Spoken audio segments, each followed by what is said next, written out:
News 18 Madhya Pradesh Chhattisgarh देख रहे हैं आप और अब नजर इस वक्त की 6 बड़ी खबरों पर जिस पर हमारी लगातार नजर बनी हुई है। सबसे पहले बात करेंगे कोरोना की। राहुल गांधी लगातार केंद्र पर हमला कर रहे हैं। उन्होंने ट्वीट कर कहा कि पीएम मोदी कोरोना के बढ़ते मामलों पर क्यों चुप हैं। उन्होंने अब सरेंडर कर दिया है। बता दें कि देश भर में अब कोरोना के मामले 5 लाख के पार तक पहुंच गए हैं। हालात तो ये हैं कि अब कांग्रेस दफ्तर भी कोरोना से अछूत नहीं रहा। आज ही दिल्ली स्थित AICC दफ्तर में एक स्टाफ कोरोना पॉजिटिव मिला है, जिसके बाद वहां सैनिटाइज करने का काम चल रहा है। कोरोना के बाद बात पेट्रोल डीजल की। लगातार तेल के दाम बढ़ रहे हैं, जिस पर जबलपुर समेत कई जगहों पर कांग्रेस प्रदर्शन कर रही है। भारत चीन के बीच संबंध लगातार बिगड़ रहे हैं, जिसका असर अब मध्य प्रदेश पर भी देखने को मिल रहा है। सरकार अब चीन की कंपनी से हुआ समझौता खत्म करेगी और आखिर में सीएम शिवराज आज तिरुपति का दर्शन कर वापस भोपाल लौटेंगे, जिसके बाद उनके कई कार्यक्रम हैं। वहीं मंत्रालय में विस्तार के भी कयास लगाए जा रहे हैं। खबरों पर विस्तार से नजर डालते हैं। NSUI जिला महासचिव की हत्या मामले में NSUI जिला महासचिव की हत्या में ट्वीट कर सरकार पर सवाल उठाए गए हैं। आरोपियों की जल्द गिरफ्तारी की मांग भी की गई है। मंडला में कल देर रात NSUI के नेता की हत्या कर दी गई थी और इस मामले में अब सरकार पर सवाल उठाए जा रहे हैं। ट्वीट कर सरकार को निशाने पर लिया गया है। इतना ही नहीं, आरोपियों की जल्द गिरफ्तारी की मांग भी की गई है। मंडला का ये मामला था। कल देर रात वारदात अंजाम दी गई थी, जहां पर NSUI जिला महासचिव की गाड़ी को पहले टक्कर मारी गई और उसके बाद आरोपी ने जिला NSUI महासचिव को गोली मार दी। इस मामले में अब सियासत भी शुरू होती हुई नजर आ रही है।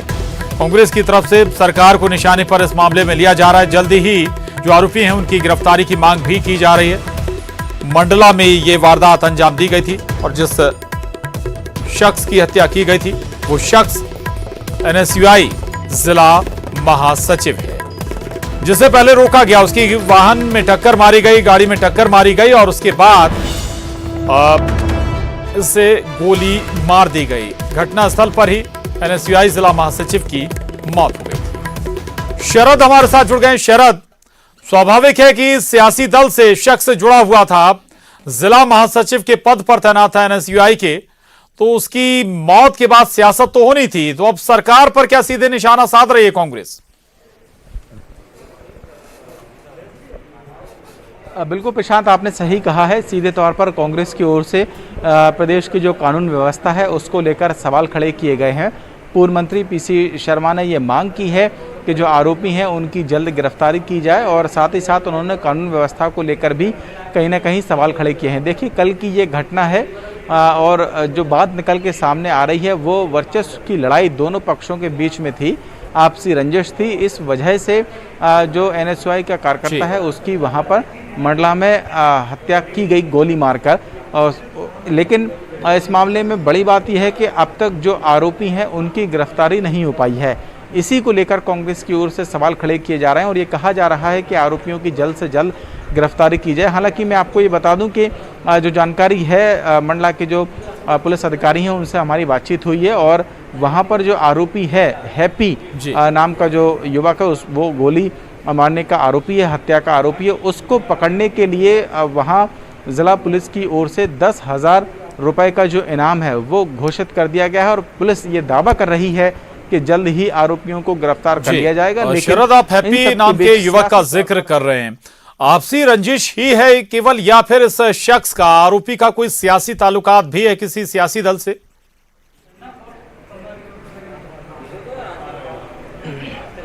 देखिए, पुलिस अभी इस पूरे मामले की जांच कर रही है और इस जांच में ये पता करने की कोशिश की जा रही है कि आखिरकार हत्या की असली वजह क्या है। लेकिन अभी तक जो जानकारी सामने आई है उसके मुताबिक दोनों पक्षों के बीच में आपसी रंजिश थी। इससे पहले भी कई बार तनातनी हो चुकी थी दोनों पक्षों की ओर से, लेकिन कल ये जो आपसी रंजिश है उसने बड़ा रूप ले लिया और पूरी वारदात को अंजाम दिया गया। पुलिस फिलहाल हर पहलू से जांच कर रही है और उसका दावा यह है कि जल्द ही आरोपियों को गिरफ्तार कर हत्याकांड का खुलासा किया जाएगा।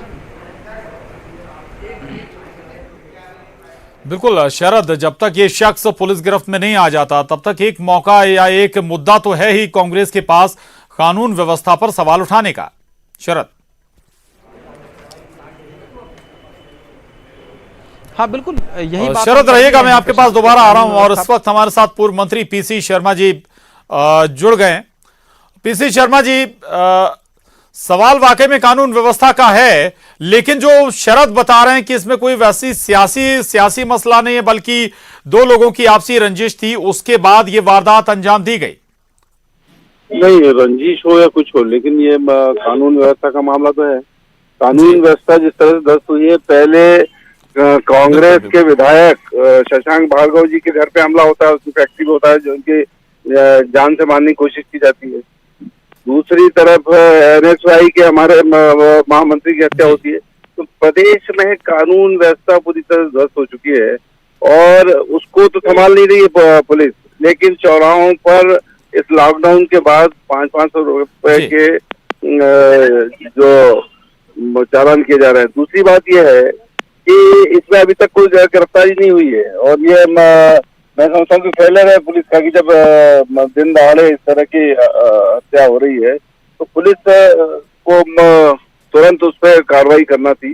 पूरे वहां पर रिपोर्ट दी गई, सबको मालूम है पूरा एक लीडर की। लेकिन पीसी शर्मा साहब, ये दोनों मामले जो दो जिक्र कर रहे हैं आप, शशांक भार्गव वाला मामला और दूसरा ये मामला मंडला का, जहां NSY के जिला महासचिव की हत्या हुई, दोनों मामले अलग अलग हैं। एक सियासत से शुरू हुआ था, विवाद, आपत्तिजनक टिप्पणी को लेकर, दूसरी आपसी रंजिश का ये मामला, दोनों को मिलाएं कैसे पीसी शर्मा जी? नहीं होती, नाम नहीं डाले जाते नेताओं के। बीजेपी के नेता थे इसलिए नाम नहीं डाले गए और इसमें भी कहीं ना कहीं हो सकता है बीजेपी के नेता इन्वॉल्व हो NSY के महामंत्री की हत्या में भी, ये संभावना है, इसलिए शायद कार्रवाई नहीं हो रही है।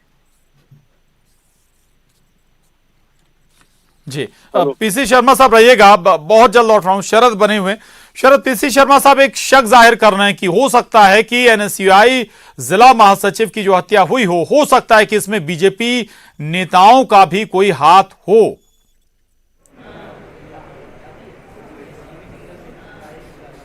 अब देखिए, ये सारी बातें पुलिस की जांच में ही सामने आएंगी और जब पुलिस की जांच पूरी होगी तो निश्चित तौर पर जिस भी व्यक्ति के का हाथ होगा, जो भी उसमें आरोपी होंगे, वो सारी सत्यता सामने आ जाएगी।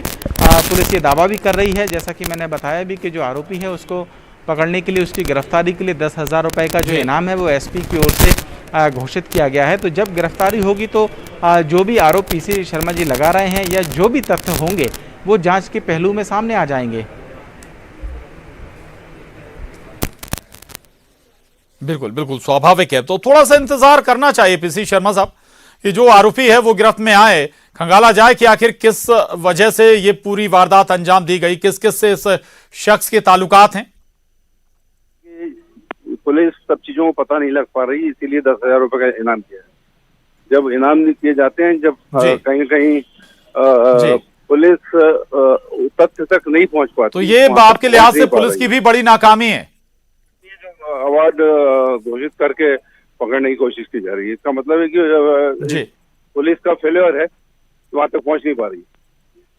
उनको दूसरों की सहायता चाहिए दे सके। जी बिल्कुल, जी आपके नजरिए से पुलिस का ये बड़ा फेल्यूर है। लेकिन ऐसे मामले हर सरकारों में आते हैं और थोड़ा सा वक्त देना चाहिए पुलिस को भी काम करने के लिए। कहीं पीसी शर्मा साहब, SDM माइनिंग अधिकारी, माइनिंग माफिया उन पर हमला करता है, कहीं शराब माफिया हमला करता है और अधिकारियों कर्मचारियों के साथ मारपीट की जाती है, हमला होता है। कुल मिला के मध्य प्रदेश में इस समय लॉकडाउन के बाद कानून व्यवस्था संभल नहीं पा रही। जी शरद बने हुए, शरद शर्मा जी लगातार कानून व्यवस्था पर सवाल उठा रहे हैं। वो लॉकडाउन के बाद जो स्थिति है, चाहे खनन को लेकर हो या और दूसरे मामले हों, वो बार बार याद दिलाए जा रहे हैं। मैं आपके पास आऊंगा शरद दोबारा, लेकिन पीसी शर्मा साहब, ये जो आरोप लगाए जा रहे हैं, आम जनता को ये लगता है कि उपचुनाव आने वाले हैं, उस लिहाज से आप लोगों के इस तरह के आरोप कहीं ज्यादा बढ़ गए हैं? नहीं, चुनाव के में भी समय है और मैं समझता हूँ कि चुनाव की बात नहीं, ये हत्या की बात है, विधायक पे हमले की बात है माइनिंग अधिकारी और दूसरे जो अधिकारी हैं उन पे हमले की बात है। और एक जगह भी आया था कि पुलिस थाने के अंदर घुस के अपराधियों ने पुलिस में सिपाही की पढ़ाई कर दी। इस तरह के मामले हैं, मतलब खौफ नहीं बचा है, खौफ जी पुलिस और एडमिनिस्ट्रेशन का खौफ नहीं है जी। ठीक है, ओके बाय। जी जी, रहिएगा पीसी शर्मा साहब। जी, आ रहा हूं मैं आपके पास। रजनीश अग्रवाल जी बीजेपी से हमारे साथ जुड़े हैं। रजनीश अग्रवाल जी, पीसी शर्मा की नजर से देखें तो मध्य प्रदेश में कानून व्यवस्था ध्वस्त हो चुकी है। देखिए, उनकी मर्जी है, वो जिस नजर से देखना चाहें उस नजर से देखें, लेकिन हम कानून व्यवस्था के मामले में सख्त हैं। लगातार जो हमारे डीजीपी महोदय विवेक जौहरी जी, वो पूरी ईमानदारी और पूरी प्रतिबद्धता के साथ में कानून व्यवस्था संभालने में लगे हैं और उन्होंने ये करके दिखाया है, सिद्ध किया है। गृह मंत्री आदरणीय नरोत्तम मिश्रा जी भी लगातार मॉनिटर करते हैं, सुपरविजन करते हैं, ये भी सबने देखा है। इसलिए आप आंकड़े देखें, आप तमाम चाहे वो ग्रामीण क्षेत्र हो चाहे वो शहरी क्षेत्र हो, वहाँ की कानून व्यवस्था देखें, नियंत्रण में है, काबू में है। और हम किसी भी मामले में कार्रवाई करते हुए जाति, रंग, धर्म, मजहब लेकिन कार्यकर्ता है, ये रजनीश जी एक सवाल और भी, अगर विधायक पर हमला हो जाता है तो क्या कानून व्यवस्था पर सवाल नहीं उठेगा? दूसरी बात, एक कांग्रेस के नेता की हत्या हो जाती है। पीसी शर्मा जी यही कह रहे हैं कि अभी तक अगर इस मामले में कोई गिरफ्तारी नहीं हुई है तो ये फेल्योर है पुलिस का। हमला नहीं हुआ श्रीमान जी, किसी ने फैक्ट्री पर जो फेंका तो हमने कहा कि आप FIR कराओ, लेकिन ये खुली छूट किसने दे दी महिलाओं के अपमान की? ये कानून व्यवस्था बिगाड़ने का काम कौन कर रहे हैं? अराजकता फैलाने का काम कौन कर रहे हैं अपने बयानों से? वो भी जरा अपने गिरेबान में झांके। मैं फिर कहता हूँ कि हम ये नहीं बताएंगे किसका रिश्तेदार, नाती, किसका संबंध कहाँ किससे किस पार्टी से है। कानून अपना काम करेगा, करके रहेगा, उसमें कहीं कोई ठीक है। सियासी आरोप प्रत्यारोप चलते रहें, लेकिन सियासत में हिंसा ना हो, ये सभी शायद इस बात से एग्री होंगे। शुक्रिया रजनीश जी आपका। पीसी शर्मा साहब आपका भी बहुत धन्यवाद हमसे बात करने के लिए। शरद हमारे साथ बने हुए थे, शरद आपका भी शुक्रिया। बहरहाल वक्त एक छोटे से ब्रेक का है, फौरन लौटेंगे। ब्रेक के बाद अगली खबर का रुख। भारत चीन के बीच चल रही तकरार का असर अब मध्य प्रदेश में भी देखने को मिल रहा है। शिवराज सरकार ने चीन कंपनी से करार खत्म करने का मन बना लिया है। सोलह नगरीय निकाय में कचरा उठाने का ठेका चीनी कंपनी इको ग्रीन को दिया गया था। साल 2017 में ग्वालियर और मुरैना नगर निगम समेत आसपास के 16 नगरीय निकायों के घर घर से कचरा उठाने का 254 करोड़ रुपए का ठेका इको ग्रीन कंपनी को मिला था, जो अब खत्म होगा। बता दें कि पिछले दिनों ग्वालियर में कंपनी के खिलाफ प्रदर्शन भी हुए थे।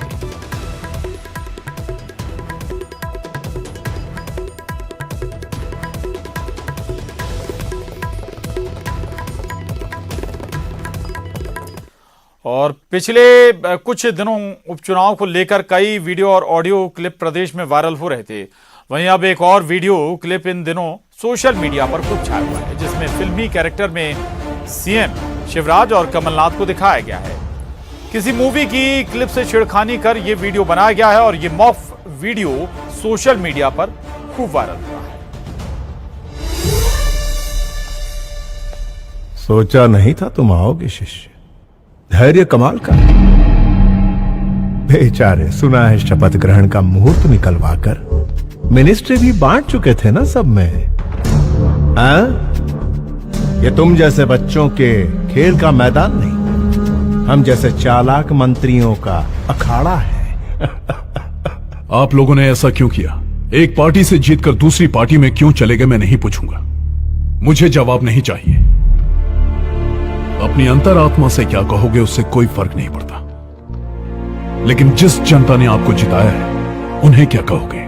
जनता मतलब हाँ, पैसे लेकर। आगे बढ़ते हैं। उधर सीएम शिवराज सिंह आज तिरुपति से भोपाल लौटेंगे, जिसके बाद वो कई अहम बैठक भी लेंगे।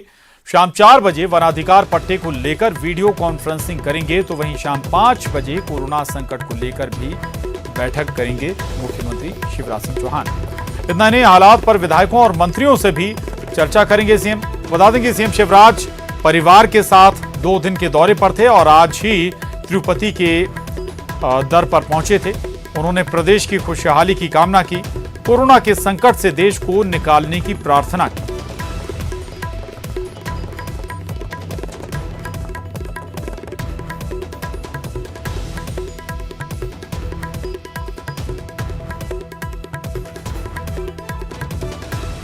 तस्वीरें देख रहे हैं आप, परिवार सहित तिरुपति के दर्शन किए शिवराज सिंह चौहान ने आज, और आज ही परिवार सहित भोपाल लौटेंगे। इसके बाद ताबड़तोड़ बैठकों का दौर शुरू होगा। यहाँ भगवान वेंकटेश्वर जी के दर्शन कर यही प्रार्थना की कि कोरोना से मुक्त हो हमारा देश। यहाँ सुंदरकांड का पाठ नित्य किया जा रहा है इसलिए कि कोरोना समाप्त हो सके। मेरा सौभाग्य था कि सुंदरकांड के पाठ में भी मैंने भाग लिया। मोदी जी के नेतृत्व में कोरोना से भी हम लड़ रहे हैं और देश की सीमाओं की सुरक्षा के लिए भी। वैसे हमारे बहादुर जवानों ने चीन को जवाब दिया। हमने ये प्रार्थना की कि देश की सीमाएं सुरक्षित हों, हमारे जवानों को भगवान और शक्ति दे और प्रधानमंत्री जी के यशस्वी नेतृत्व में हम सर्वत्र विजयी हों।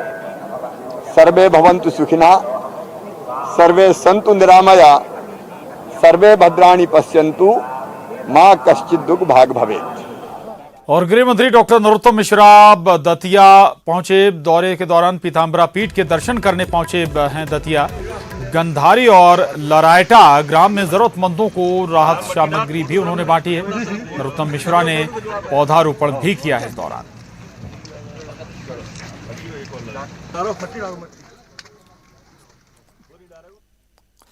छतरपुर में पहली बारिश में ही नगरपालिका की पोल खुल गई। तेज बारिश से नालियां उफान पर आ गईं। दुकानों सहित अस्पताल में भी पानी घुस गया। कई दुकानों के सामान पानी में तैरते हुए नजर आए तो लाखों का फुटपाथ भी क्षतिग्रस्त हो गया। द्वारा पूरे नगर का सर्वे कराया गया था। सर्वे के उपरांत जो बड़ी बड़ी पुलियां थी कोठी चौराहे पे और पीडब्ल्यूडी क्वार्टर का, उनको निर्माण भी कराया गया है। ये जो पानी जहाँ पे भरा हुआ है वहाँ चूंकि नालियाँ कवर्ड हैं और पानी नाली से ज़्यादा गिरने की वजह से वहाँ पानी आया है। उसके लिए नगर पालिका ने 14 टीमें गठित की गई हैं। जहाँ भी ऐसी उधर सीधी में संजय गांधी टाइगर रिजर्व में बाघों की चहलकदमी देखने को मिली। यहां शिकार करते हुए 3 बाघ कैमरे में कैद हो गए और इनका वीडियो सामने आया है। टाइगर रिजर्व के कर्मचारियों ने बाघों के शिकार का वीडियो बनाया।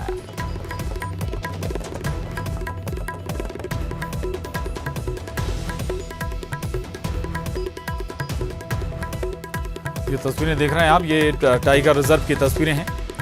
शिकार के दौरान की ये तस्वीरें सीधी में संजय गांधी टाइगर रिजर्व में बाघों की न केवल चहलकदमी को देखने को मिली बल्कि शिकार करते हुए भी बाघ कैमरे में कैद हो गए और इनका ये वीडियो टाइगर रिजर्व के कर्मचारियों ने ही बना लिया।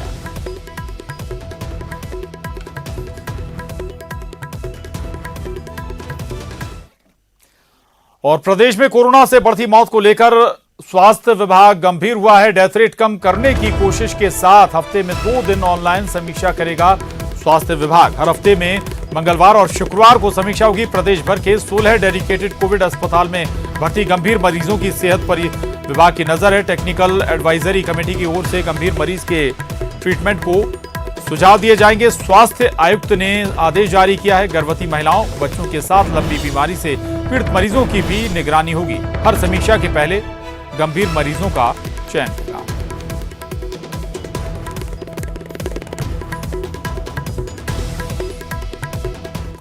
और इसके साथ ही बुलेटिन में बस इतना ही। खबरों का सिलसिला लगातार जारी है।